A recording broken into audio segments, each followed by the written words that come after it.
Students, today our topic is the Mughal Empire, chapter number 4 from history class 7. तो आज हम पढ़ेंगे the Mughal empire in the 17th century and after.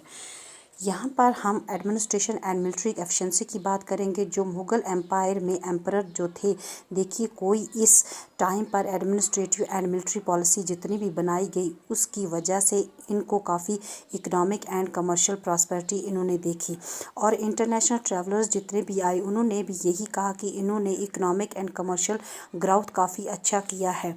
तो हमें document से पता चला है कि शाहजहां के टाइम का एक डॉक्यूमेंट मिला है जिसमें बताया गया है कि 8000 मनसबदार होते थे और 8000 में से 445 इतने लोगों की हाईएस्ट रैंकिंग होती थी। 445 जितने बंदे थे इनको हाईएस्ट मनसब माना जाता था और जितने भी हाईएस्ट रैंक के होते थे वो 61.5% सैलरी के तौर पर या रेवेन्यू के तौर पर कलेक्ट करते थे।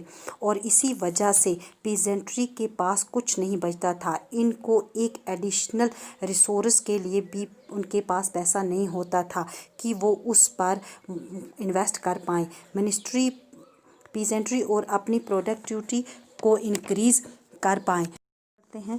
मुग़ल एम्परर और जो मनसबदार थे उनका काफ़ी पैसा सैलरी में देने में निकल जाता था। तो इसमें आर्टिशन पीजेंट्री को काफ़ी फ़ायदा हुआ। अब राजा के पास पैसा कम होता था क्योंकि उसे सैलरी बहुत ज़्यादा देनी पड़ती थी। पीजेंट और आर्टिशन को इनमें बहुत दिक्कत हुई। जो सबसे गरीब लोग थे उनकी बुरी हालत हो गई थी, मतलब कि अच्छी तरह से खाना भी नहीं था।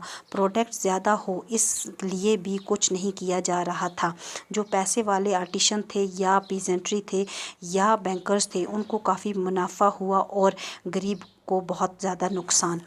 अब जो काफ़ी वेल्थ थे, रिसोर्सेज जो मुग़ल थे या जो अमीर लोग थे वो काफ़ी पावरफुल हो चुके थे। मुग़ल अथॉरिटीज़ धीरे धीरे कमज़ोर हो चुके थे। इनकी जो कमांड हैदराबाद अवध थी वो सब इनके हाथों से धीरे धीरे जाने लगी थी। Thank you.